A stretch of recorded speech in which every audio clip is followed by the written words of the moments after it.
दोस्तों स्वागत है आप सभी का हमारे इस यूट्यूब चैनल मेजर टारगेट पर। तो दोस्तों आज हम लोग लेके आए क्लास 10 के हिस्ट्री यानी कि कक्षा 10वीं के इतिहास में हम लोग काफ़ी महत्वपूर्ण प्रश्न को देखेंगे जो आपके बोर्ड परीक्षा के लिए रामबाण साबित हो सकता है।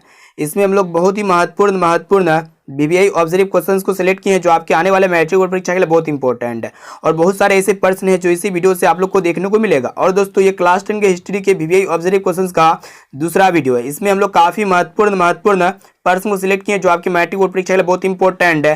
तो दोस्तों अगर आप भी इस बार मैट्रिक बोर्ड परीक्षा देने वाले हैं ना तो इस वीडियो को संपूर्ण शुरू से लेकर आखिर तक जरूर देखिएगा। तो फ्रेंड्स बराबर से वीडियो को लाइक कर दीजिएगा, चैनल पर नए हैं ना तो प्लीज चैनल को सब्सक्राइब करके बेल आइकन को प्रेस करके ऑल पर जरूर सेलेक्ट कर लीजिएगा। तो आइए शुरू करते हैं यहाँ पे आज का प्रथम प्रश्न से। तो देखिए यहाँ पे आज का प्रथम प्रश्न क्या कराए कि यूरोप वासियों के लिए किस देश का साहित्य एवं ज्ञान विज्ञान प्रेरणा स्रोत रहा है। काफी महत्वपूर्ण प्रश्न है। ऑप्शन ए में आपका दिया हुआ जर्मनी या फिर यूनान, और ऑप्शन सी तुर्की, और ऑप्शन डी में आपका दिया हुआ है इंग्लैंड। तो दोस्तों यूरोप वासियों के लिए यूनान देश का साहित्य एवं ज्ञान विज्ञान प्रेरणा स्रोत रहा है। यहाँ पे हमारा ऑप्शन नंबर बी जो है ना बिल्कुल से उत्तर हो जाएगा। अब चलिए फ्रेंड्स देखते हैं यहाँ पे दूसरा नंबर प्रश्न। देखिए यहाँ पे 2 नंबर प्रश्न भी बहुत इंपॉर्टेंट क्या कराए कि फ्रांस में किस शासक वंश की पुनर्स्थापना वियना कांग्रेस के द्वारा की गई थी। बहुत इंपॉर्टेंट प्रश्न है। ऑप्शन ए में आपका दिया हुआ है हैब्सबर्ग या फिर ऑर्लिया वंश, और ऑप्शन सी बुर्बो वंश, और ऑप्शन डी में आपका दिया हुआ है जारशाही। तो दोस्तों फ्रांस में बुर्बो वंश शासक वंश की पुनर्स्थापना वियना कांग्रेस के द्वारा की गई थी। यहाँ पे हमारा ऑप्शन नंबर सी जो है ना बिल्कुल से उत्तर हो जाएगा। अब चलिए फ्रेंड्स देखते हैं यहाँ पे अगला प्रश्न। तो देखिए यहाँ पे 3 नंबर प्रश्न भी बहुत ही इंपॉर्टेंट क्या कराए, किसने कहा था कि फ्रांस जब छिकता है तो बाकी यूरोप को सर्दी जुकाम हो जाता है। ऑप्शन ए में आपका दिया हुआ नेपोलियन या फिर मेटरनिक, और ऑप्शन सी हिटलर, और ऑप्शन डी में आपका दिया हुआ है गैरीबाल्डी। तो दोस्तों मेटरनिक कहा था कि फ्रांस जब छिकता है ना तो बाकी यूरोप को सर्दी जुकाम हो जाता है। यहाँ पे हमारा ऑप्शन नंबर बी जो है ना बिल्कुल से उत्तर हो जाएगा। अब चलिए फ्रेंड्स देखते हैं यहाँ पे अगला प्रश्न। तो देखिए यहाँ पे 4 नंबर प्रश्न भी बहुत इंपॉर्टेंट है क्या रहा है कि यूरोपीय सभ्यता का पालना किस देश को कहा जाता है। काफी महत्वपूर्ण प्रश्न है। तो दोस्तों ऑप्शन ए में आपका दिया इटली को या फिर स्पेन को, और ऑप्शन सी यूनान को, और ऑप्शन डी में आपका दिया हुआ है रोम को। तो दोस्तों यूनान देश को यूरोपीय सभ्यता का पालना कहा जाता है। यहाँ पे हमारा ऑप्शन नंबर सी जो है ना बिल्कुल से उत्तर हो जाएगा। अब आइए फ्रेंड्स देखते हैं यहाँ पे 5 नंबर प्रश्न क्या रहा है कि फ्रांस की क्रांति का प्रमुख कारण था। काफी महत्वपूर्ण प्रश्न है। तो दोस्तों फ्रांस की क्रांति का प्रमुख कारण जो था ना निरंकुश शासन था। यहाँ पे हमारा ऑप्शन नंबर ए जो है ना बिल्कुल से उत्तर हो जाएगा। अब चलिए फ्रेंड्स देखते हैं यहाँ पे अगला प्रश्न बहुत इंपॉर्टेंट है। ये प्रश्न आपके मैट्रिक बोर्ड परीक्षा में काफी बार पूछा जा चुका है। तो दोस्तों क्वेश्चन ये करा है कि किस देश को यूरोप का मरीज कहा जाता है। काफी महत्वपूर्ण प्रश्न है। ऑप्शन ए में आपका दिया फ्रांस को या फिर तुर्की को, और ऑप्शन सी इटली को, और ऑप्शन डी में आपका दिया हुआ है जर्मनी को। तो दोस्तों तुर्की को जो है ना यूरोप का मरीज कहा जाता है। यहाँ पे हमारा ऑप्शन नंबर बी जो है ना बिल्कुल सही उत्तर हो जाएगा। और दोस्तों एक प्रश्न ये भी पूछे जाते हैं कि एशिया का मरीज किसे कहा जाता है। तो दोस्तों एशिया का मरीज जो है ना चीन को कहा जाता है। इसे आप लोग को याद रखना है। काफी महत्वपूर्ण 30 ऑब्जर्व प्रश्न को देख रहे हैं जो आपकी मैट्रिक बोर्ड परीक्षा के लिए बहुत इंपॉर्टेंट है। एक एक क्वेश्चन को अच्छी तरह से याद कर लेना है। और दोस्तों ये 30% में से अगर आपको जो भी प्रश्न याद ना हो ना तो इस प्रश्न को अपने नोटबुक में नोट करके उसे जरूर याद कर लेना है। अब चलिए फ्रेंड्स देखते हैं यहाँ पे अगला प्रश्न। तो देखिए यहाँ पे 7 नंबर प्रश्न क्या कराए कि इटली के एकीकरण का मसीहा किसे कहा जाता है। बहुत ही महत्वपूर्ण प्रश्न है। ऑप्शन ए में आपका दिया हुआ है नेपोलियन बोनापार्ट या फिर काबुल, और ऑप्शन सी है गैरीबाल्डी, और ऑप्शन डी में आपका दिया हुआ मेजिनी। तो दोस्तों इटली के एकीकरण का मसीहा जो है ना मेजिनी को कहा जाता है। यहाँ पे हमारा ऑप्शन नंबर डी जो है ना बिल्कुल से उत्तर हो जाएगा। अब आइए फ्रेंड्स देखते हैं यहाँ पे 8 नंबर प्रश्न क्या कराए कि यंग यूरोप एवं यंग इटली की स्थापना किसने की थी। यह भी प्रश्न बहुत इंपॉर्टेंट है। तो दोस्तों यंग यूरोप एवं यंग इटली की जो स्थापना की थी ना किसने की थी, मेजिनी ने की थी। यहाँ पे हमारा ऑप्शन नंबर बी जो है ना बिल्कुल से उत्तर हो जाएगा। यह भी प्रश्न बहुत इंपॉर्टेंट है। अब चलिए फ्रेंड्स देखते हैं यहाँ पे अगला प्रश्न। काफी महत्वपूर्ण प्रश्न को देख रहे हैं प्लीज वीडियो को संपूर्ण शुरू से लेकर आखिर तक जरूर देखिएगा। तो देखिए यहाँ पे 9 नंबर प्रश्न क्या कराए कि वियना सम्मेलन कब हुआ था। तो दोस्तों वियना सम्मेलन 1815 ईस्वी में हुआ था। इसे आप लोग को याद रखना है। यानी कि यहाँ पे हमारा ऑप्शन नंबर ए जो है ना बिल्कुल से उत्तर हो जाएगा। अब आइए फ्रेंड्स देखते हैं यहाँ पे 10 नंबर प्रश्न क्या कराए कि सन 1870 में फ्रांस और प्रसा के बीच युद्ध कहाँ हुआ था। यह भी प्रश्न बहुत इंपॉर्टेंट है। तो दोस्तों सन 1870 में फ्रांस और प्रसा के बीच युद्ध जो है ना सेडोन में हुआ था। यानी कि यहाँ पे हमारा ऑप्शन नंबर डी जो है ना बिल्कुल से उत्तर हो जाएगा। तो दोस्तों अभी तक वीडियो को आप लाइक नहीं किए ना तो वीडियो को लाइक जरूर कर दीजिएगा, और चैनल पर नए हैं ना तो प्लीज चैनल को सब्सक्राइब करके बेल आइकन को प्रेस करके ऑल पर जरूर सेलेक्ट कर लीजिएगा। अब चलिए फ्रेंड्स देखते हैं यहाँ पे अगला प्रश्न, काफी महत्वपूर्ण प्रश्न को सिलेक्ट किए हैं।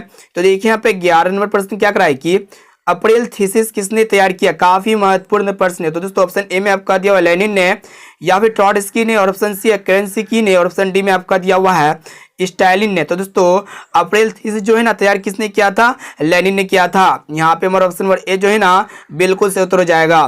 अब आइए फ्रेंड्स देखते हैं यहाँ पे 12 नंबर प्रश्न क्या कराए कि साम्यवादी घोषणा पत्र के लेखक थे, यानी कि कौन जो है ना साम्यवादी घोषणा पत्र के लेखक थे। तो दोस्तों कार्ल मार्क्स जो है ना साम्यवादी घोषणा पत्र के लेखक थे।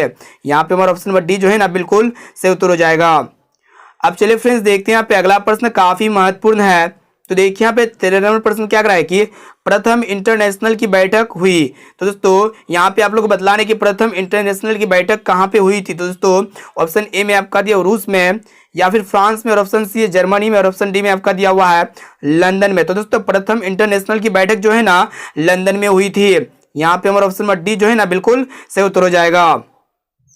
अब आइए फ्रेंड्स देखते हैं यहाँ पे 14 नंबर प्रश्न क्या कराए कि रूस में नई आर्थिक नीति की शुरुआत किसने किया, काफी महत्वपूर्ण प्रश्न है। तो दोस्तों ऑप्शन ए में आपका दिया हुआ स्टालिन ने, या फिर लेनिन ने, और ऑप्शन सी केरेंस्की ने, और ऑप्शन डी में आपका दिया हुआ है ट्रॉट्स्की ने। तो दोस्तों रूस में नई आर्थिक नीति की शुरुआत जो है ना लेनिन ने की थी, यानी कि यहाँ पे हमारा ऑप्शन नंबर बी जो है ना बिल्कुल से उत्तर हो जाएगा। अब चलिए फ्रेंड्स देखते हैं यहाँ पे अगला प्रश्न, काफी महत्वपूर्ण प्रश्न को देख रहे हैं। तो देखिए यहाँ पे 15 नंबर प्रश्न क्या कराए कि सोवियत संघ का विघटन कब हुआ, यह भी प्रश्न बहुत इंपॉर्टेंट है। तो दोस्तों सोवियत संघ का जो विघटन हुआ था ना कब हुआ था, दिसंबर के महीने में हुआ था, और 1991 ईस्वी में हुआ था। यानी कि यहाँ पे हमारा ऑप्शन नंबर ए जो है ना बिल्कुल से उत्तर हो जाएगा। अब आइए फ्रेंड्स देखते हैं यहाँ पे 16 नंबर प्रश्न क्या कराए कि बोल्शेविक क्रांति का नेतृत्व किसने किया, काफी महत्वपूर्ण ये भी प्रश्न है। तो दोस्तों बोल्शेविक क्रांति का जो नेतृत्व किए थे ना किसने किए थे, ऑप्शन ए में आपका दिया हुआ स्टालिन ने, या फिर केरेंस्की ने, और ऑप्शन सी ट्रॉट्स्की ने, और ऑप्शन डी में आपका दिया हुआ है लेनिन ने। तो दोस्तों ये बोल्शेविक क्रांति का नेतृत्व जो है ना लेनिन ने किए थे। यहाँ पे हमारा ऑप्शन नंबर डी जो है ना बिल्कुल से उत्तर हो जाएगा। अब चलिए फ्रेंड्स देखते हैं यहाँ पे अगला प्रश्न, काफी महत्वपूर्ण प्रश्न को सिलेक्ट किया है। प्लीज वीडियो को संपूर्ण शुरू से लेकर आखिर तक जरूर देखिएगा। तो देखिए यहाँ पे 17 नंबर प्रश्न क्या कराए कि दास कैपिटल किसकी रचना है, यह भी प्रश्न बहुत इंपॉर्टेंट है और काफी बार आपके मैट्रिक बोर्ड परीक्षा में प्रश्न पूछा जा चुका है। इसलिए जो है ना एक एक प्रश्न को अच्छी तरह से कंसंट्रेट होके याद कर लेना है। तो दोस्तों दास कैपिटल जो है ना किसकी रचना है, कार्ल मार्क्स की रचना है। इसे आप लोग को याद रखना है। यानी कि यहाँ पे हमारा ऑप्शन नंबर ए जो है ना बिल्कुल से उत्तर हो जाएगा। अब आइए फ्रेंड्स देखते हैं यहाँ पे 18 नंबर प्रश्न क्या कराए कि मजदूर दिवस कब मनाया जाता है, यह भी प्रश्न बहुत इंपॉर्टेंट है और काफी बार आपके मैट्रिक बोर्ड परीक्षा में यह प्रश्न पूछा जा चुका है। तो दोस्तों मजदूर दिवस जो है ना कब मनाया जाता है, 1 मई को मनाया जाता है। यहाँ पे हमारा ऑप्शन नंबर ए जो है ना बिल्कुल से उत्तर हो जाएगा। अब चलिए फ्रेंड्स देखते हैं यहाँ पे अगला प्रश्न, काफी महत्वपूर्ण प्रश्न को देख रहे हैं। तो देखिए यहाँ पे 19 नंबर प्रश्न, ये प्रश्न तो बहुत इंपॉर्टेंट है, काफी बार आपके मैट्रिक बोर्ड परीक्षा में ये प्रश्न पूछा जा चुका है। तो दोस्तों क्वेश्चन ये कह रहा है कि चेक क्या था। तो दोस्तों ये चेक जो है ना क्या था, एक प्रकार का गुप्त पुलिस दास्ता था। यानी कि यहाँ पे हमारा ऑप्शन नंबर बी जो है ना बिल्कुल से उत्तर हो जाएगा। अब आइए फ्रेंड्स देखते हैं यहाँ पे 20 नंबर प्रश्न क्या कराए कि समाजवादी चिंतक सेंट साइमन कहाँ का निवासी था, यह भी प्रश्न बहुत इंपॉर्टेंट है। तो दोस्तों समाजवादी चिंतक सेंट साइमन कहाँ का निवासी था, ऑप्शन ए में आपका दिया इटली का, या फिर जर्मनी का, और ऑप्शन सी फ्रांस का, और ऑप्शन डी में आपका दिया हुआ है रूस का। तो दोस्तों समाजवादी चिंतक सेंट साइमन जो है ना फ्रांस का निवासी था, इसे आप लोग को याद रखना है। यानी कि यहाँ पे हमारा ऑप्शन नंबर सी जो है ना बिल्कुल से उत्तर हो जाएगा। अब चलिए फ्रेंड्स देखते हैं यहाँ पे अगला प्रश्न, काफी महत्वपूर्ण है। तो देखिए यहाँ पे 21 नंबर प्रश्न क्या कराए कि वियतनाम का एकीकरण पूरा हुआ, यानी कि कब जो है वियतनाम का एकीकरण पूरा हुआ था। तो दोस्तों 1875 ईस्वी में वियतनाम का एकीकरण पूरा हुआ। यहाँ पे हमारा ऑप्शन नंबर बी जो है ना बिल्कुल से उत्तर हो जाएगा। अब आइए फ्रेंड्स देखते हैं यहाँ पे 22 नंबर प्रश्न क्या कराए कि वियतनाम में टोकिन फ्री स्कूल की स्थापना कब हुई थी, यह भी प्रश्न बहुत इंपॉर्टेंट है। ऑप्शन ए में आपका दिया 1906 में, या फिर 1907 में, और ऑप्शन सी 1908 में, और ऑप्शन डी में आपका दिया हुआ है 1911 में। तो दोस्तों वियतनाम में टोकिन फ्री स्कूल की स्थापना जो है ना 1907 ईस्वी में हुई थी। यहाँ पे हमारा ऑप्शन नंबर बी जो है ना बिल्कुल से उत्तर हो जाएगा। अब चलिए फ्रेंड्स देखते हैं यहाँ पे अगला प्रश्न, काफी महत्वपूर्ण प्रश्न को देख रहे हैं। तो देखिए यहाँ पे 23 नंबर प्रश्न क्या कराए कि देखिए कि फ्रेंच इंडो चाइना की स्थापना किस वर्ष की गई थी, यह भी प्रश्न बहुत इंपॉर्टेंट है। तो दोस्तों फ्रेंच इंडो चाइना की जो स्थापना की गई थी ना 1887 ईस्वी में की गई थी। इसे आप लोग को याद रखना है।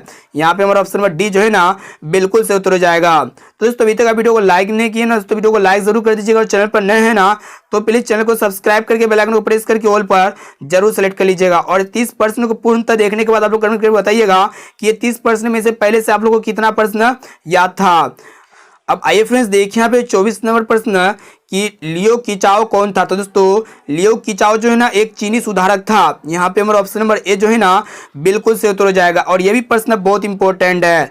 अब चलिए फ्रेंड्स देखते हैं यहाँ पे अगला प्रश्न, काफी महत्वपूर्ण प्रश्न को देख रहे हैं। तो देखिए यहाँ पे 25 नंबर प्रश्न क्या कराए कि वियतनामी कम्युनिस्ट पार्टी के संस्थापक कौन थे। तो दोस्तों वियतनामी कम्युनिस्ट पार्टी के जो संस्थापक थे ना कौन थे, हो ची मिन थे। यहाँ पे हमारा ऑप्शन नंबर ए जो है ना बिल्कुल से उत्तर हो जाएगा, हो ची मिन। अब आइए फ्रेंड्स देखते हैं यहाँ पे 26 नंबर प्रश्न क्या कराए कि कनपुचिया का पुराना नाम क्या है। तो दोस्तों कनपुचिया का जो पुराना नाम है ना क्या है, ऑप्शन ए में आपका दिया हुआ लाओस या फिर वियतनाम, और ऑप्शन सी है काम्बोडिया, और ऑप्शन डी में आपका दिया हुआ है इंडोनेशिया। तो दोस्तों ये कनपुचिया का जो पुराना नाम है ना काम्बोडिया है, इसे आप लोग को याद रखना है। यहाँ पे हमारा ऑप्शन नंबर सी जो है ना बिल्कुल से उत्तर हो जाएगा। अब चलिए फ्रेंड्स देखते हैं यहाँ पे अगला प्रश्न। तो देखिए यहाँ पे 27 नंबर प्रश्न क्या करा कि वियतनामी राष्ट्रीयता के जनक कौन थे। काफी महत्वपूर्ण प्रश्न है। तो दोस्तों वियतनामी राष्ट्रीयता के जनक जो है ना हो ची मिन थे, इसे आप लोग को याद रखना है। ऑप्शन नंबर डी यहाँ पे हमारा बिल्कुल से उत्तर हो जाएगा।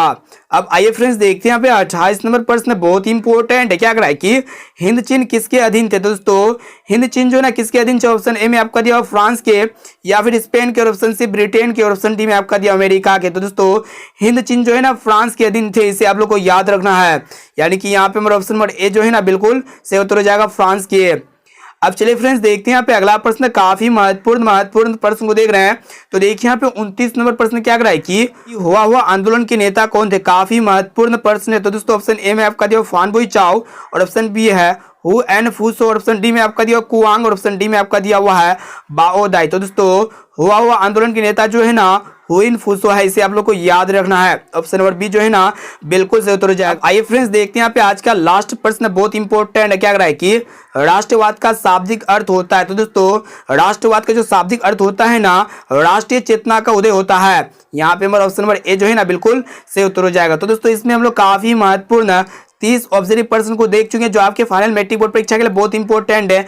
और आप लोग कमेंट करके जरूर बताइएगा कि ये 30 प्रश्न में से पहले से आप लोग को कितना प्रश्न याद था। तो दोस्तों आज हम लोग जो है ना होमवर्क के लिए प्रश्न को सिलेक्ट करना भूल गए हैं, और आप लोग जरूर बताइएगा कमेंट करके कि 30 प्रश्न में से आप लोग को कितना प्रश्न याद था। और दोस्तों ये हिस्ट्री के बीबीए ऑब्जर्व का प्रथम वीडियो नहीं देखे हैं ना तो इसी वीडियो के डिस्क्रिप्शन बॉक्स में पहला वीडियो का लिंक मिल जाएगा, वहां पे जाके आप पहला वीडियो को जरूर देखिएगा, क्योंकि उस वीडियो में भी काफी महत्वपूर्ण ऑब्जर्व प्रश्न को बताए गए हैं। और आप लोग कमेंट करके जरूर बताइएगा कि 30 प्रश्न में से पहले से आप लोग को कितना प्रश्न याद था। तो दोस्तों चैनल पर नए हैं ना तो प्लीज चैनल को सब्सक्राइब करके बेल आइकन को प्रेस करके ऑल पर जरूर सेलेक्ट कर लीजिएगा, और इस वीडियो को अपने दोस्तों में एक बार जरूर शेयर कीजिएगा। तो दोस्तों फिर मिलते हैं जल्दी अगले वीडियो पे।